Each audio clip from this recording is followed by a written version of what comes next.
Hi, I'm Katie and this is Katie's Critter Corner. Today I did bring Arco with me. Putting him on this table is a risky idea, so he's not going to be up here for the whole video, but look at this boy, he's huge. We've been off for the last couple weeks. We've had a lot going on, so that's why you haven't seen a video from us for the last 2 weeks, but we are very happy to be back today. And today we are talking about pet insurance. This is something in the clinic when people bring their pets in, new puppies, or even established dogs and cats. They have a lot of questions about pet insurance. Let me put him down before we go any further. So, pet insurance. I do think, in my personal opinion, and a lot of the people that I work with inside the clinic would most definitely agree, the majority of us technicians do have health insurance on our pets. And why? Because unexpected vet visits do happen. Accidents happen all the time. You never know when something could happen. I've only had Arco since May 4th and I've already had to submit an insurance claim. Sir, down. Did you know that 42% of pet owners say they couldn't cover a surprise vet visit of $1,000 or less without going into debt? And that's kind of what I'm talking about. Things are not cheap, especially now in this economy.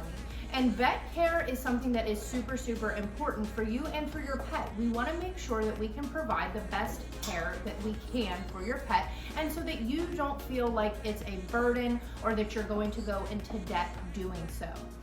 As of 2024, 66% of all US households have a pet. And to put that into an even larger perspective, that's about 86.9 million homes, with 65 million of them being dog owners.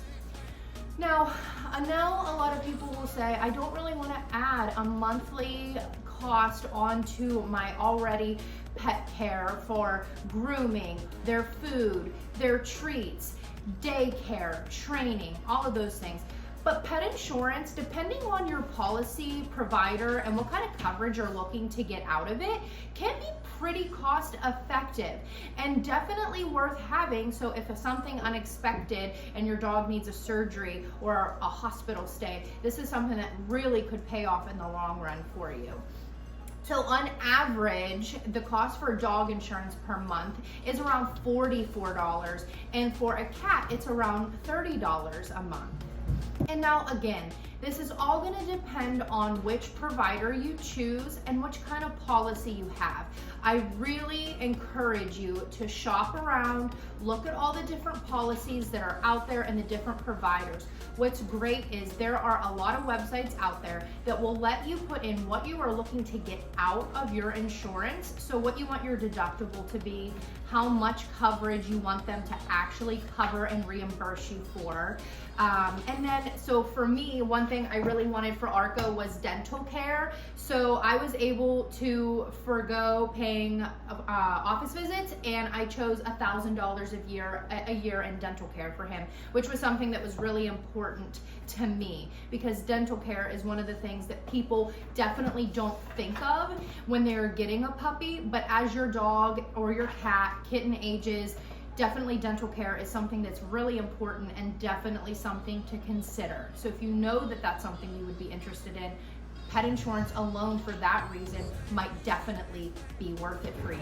And sadly, more than 27% of pet parents said that they wouldn't be willing to pay for a surgery for their pet, whether it be an emergency or elective, due to the cost. That's really sad when you think about it. And it may not be because they just don't want to do it. It could be because they don't want to go into any more financial distress. And one thing we really don't want to happen is that you forgo doing regular annual exams on your pet to simply save money in case of an emergency. We don't want your pet to not come see us annually for vaccines and wellness visits, because that's where we really track your pet's progress and how they're aging and how they're doing. There are a lot of little age-related progressions that you may not realize that your pet is going through, but your veterinarian is trained to look at those things and document those things properly, so that each year when you come in, we can track them and try to stay ahead of issues before they develop or become worse. That is our job, and we want to be able to do that for you. We don't want you to feel like you can't come in for those annual visits because you need to offset costs in case of an emergency. Great things that pet insurance can offset that you're not expecting to have to pay for up front would be things like ACL surgeries, broken bones, heart disease, foreign bodies, cancer, and even common things such as ear infections and allergies. When I was selecting my policy for ARCO, I really wanted to choose one that would also cover injections, whether it be if he were to develop allergies and he would need monthly allergy injections. I really wanted one that would cover that, so I made sure that I picked a policy that would cover that, and then also would cover any long-term medications that he may need to be on. That was something that was super important to me. Now, I will say, depending on age, breed, and if your pet has any conditions, because just like with humans, if your pet does have any pre-existing conditions, that's going to alter whether you're going to get coverage and how much coverage and how much they're going to be willing to reimburse you for. So for me, my policy is around $95 a month, but I did select to have a $250 deductible, 80% coverage. He is a Doberman, so that does play into part two, but he's young, he doesn't have any other pre-existing conditions or anything like that. Another thing to think of when you are purchasing a policy, to make sure you're getting it in a timely manner, because just because you go on and you buy a policy today, that does not mean that your pet is going to be covered today. There is a holding and a waiting period on these things. For example, ARCO's orthopedic stuff does not kick in until November of this year, and I actually purchased his policy a week before I picked him up. So I've had this policy since the first week of May. His accident coverage, there was a waiting period of 1 month before they would cover anything. So all things to take into consideration. So if you are planning to get a new puppy or kitten and bring them into your home and you are thinking about pet insurance, before you have them home is the time that you want to look for it if you think that it's something you're going to need to utilize. Of course, it's never too late. You can reach out to any of these companies at any time. Again, I always encourage you to do your research.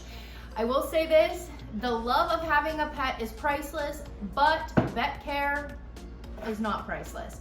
So we want you to make sure that you feel 100% comfortable with any policy that you choose, because us vets, we don't really have anything to do with that. Honestly, you will submit your claims, your bills, and your medical notes yourself. I have an app for the one that I used Embrace. And essentially, once you have everything that you need, your itemized bill, they will ask for medical records. You send that to them. Your vet does nothing with it other than just do their job and fill out their medical note. And so then once you have those things, everything is on you. So definitely, if this is something that you're not familiar with, you've never had for a pet before, definitely shop around, educate yourself, and just plug in some different things on different companies of what you may want, because their prices do change. I looked at something very similar with another company and it was about $10 more a month.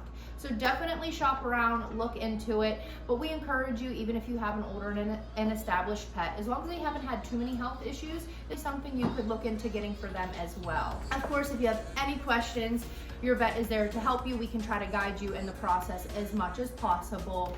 Don't forget to follow us on Facebook, Instagram, and YouTube. We will see you next Friday. Thanks, guys. See you later.